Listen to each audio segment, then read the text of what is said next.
She spent many years as a morning reporter here at Channel 2. And now, Rebecca Collett is back as the new weekend anchor. I had a chance to talk exclusively with her for a special edition of Quintin's Close-Ups. Well, take me back down memory lane to October 12th. You wrote this on Facebook, and I saw this on my timeline. Quote, "I'm so excited to officially announce a big professional milestone. I accepted the weekend anchor position with Channel 2. I can't wait to join some of my best friends back at the station I poured much of my 20s into. I start October 20th. The last 2 years showed me how scary and exciting getting exactly what you want really is. And my faith has given me the freedom to run full throttle after my dreams." You know, the words "getting exactly what you want" really stuck out to me. Put on your thinking hat and tell me, is anchoring what you really wanted? I think part of it was anchoring, part of it was being a part of what we're doing at Channel 2 and reporting local news. And part of it was not working mornings. I had worked mornings for 3 years, and a 3 a.m. wake-up call was just too much for me after that time. So there were a lot of new opportunities when I accepted the position, and it was just a really exciting change and growth for me professionally. So I'm super pumped to be back here. And so excited. Tell me, when you got the news that you were accepted as a weekend anchor here at Channel 2, where was your state of mind? I think I was a little bit in disbelief because it happened so quickly. Chrissy approached me, our meteorologist here, and said, "You should really apply." And so I applied, and I got a call, and I was interviewed and offered the job in about 3 days. And it was very fast, and it was kind of like, I can't believe this is all falling into place so quickly. And so I think I was mainly in disbelief. Yeah, you mentioned the 3 a.m. phone call, well, actually not phone call, but schedule. And something you're probably not exactly getting used to is your schedule. I know you said on Facebook that it's super strange to you, working Wednesdays to Monday. Tell me exactly, how are you getting adjusted to that? It's been an adjustment. I love working nights because I still have my mornings and the weekend. Sure. I still get to sleep in, spend time with my husband, run our errands, Yeah. have a good time on the weekends. But it's definitely been an adjustment waking up on Monday and it's really my Saturday, and then Tuesday's really my Sunday, and trying to figure out how to get everything I need to get done in those 2 days and still fit in a fun time on the weekend. So I'm still adjusting, but I think in the next couple of weeks I'll have it figured out. And you've been here as weekend anchor for almost 2 months now. Tell me, how have you been able to mentally and professionally been able to fill Larry Collins' shoes? I don't want to fill Larry Collins' shoes.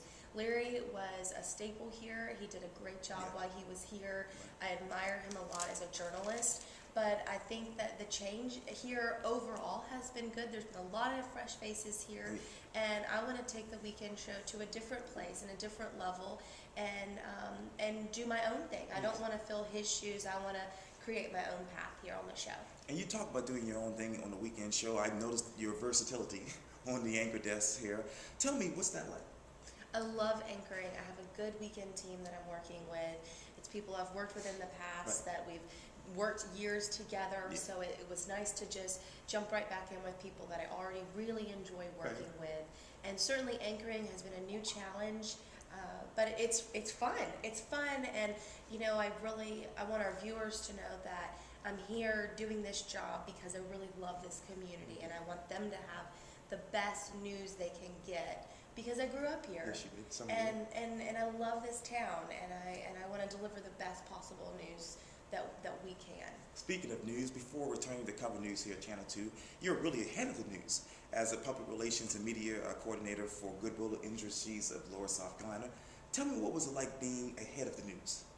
It was really fun. That job was a great opportunity for me to understand how the other side works, and to understand what goes into getting a story when I would be making a call and say, okay, I have a deadline, I need to get this now. Right. Being on the other side showed me what it was like having to coordinate that and get the information together and pitching my stories and figuring out who to pitch to, and working with a morning reporter schedule and a night reporter schedule. So I think it gave me a lot of insight about how, now being back in news, how to work better with our folks in PR and marketing, and how to respect their time and give them enough time to get what they need. but still meet my deadline. Yeah, and now you're back here at home at Channel 2, and I say home because I really felt like you really got your feet wet here as a television news journalist. So take me back down memory lane to a few minutes ago when you left here. How difficult was that? It was a really hard decision. It was one where I knew it was the best thing for me at the time, and I needed the break, and I needed to sleep, and I needed to just have some just have a break. Yes. And that was really good for me. I knew that was the right thing, and sometimes the right thing is still very hard. But my husband was really supportive, and I have a great group of friends that were supportive, and I got just the amount of time I needed to clear my mind and come back here fresh and excited about what we're doing. And let's talk about the future. Obviously, you just came back here as weekend news anchor, and when I talked with you for Quintin's Close-Ups last year, you basically told me that you were looking to have a family, and you told me about buying a new home and whatnot. So tell me, what's next for you? I don't know. We just got through our first year of marriage, and I think just keeping on with what we're doing. My husband's growing his business. He's a small business owner in this town, and I'm just fresh back here and learning and growing in my new position. And I think we'll both keep doing those things and working on our marriage. We have a lifetime of figuring that out. Yeah, of course. And so I think we're just in a really nice, calm place, getting through that first year of marriage and all the changes with my career. And so I'm really enjoying the moment we're in right now. That is awesome. Well, Rebecca Collett, it's so great talking to you once again. Thank you for having me. I really appreciate that.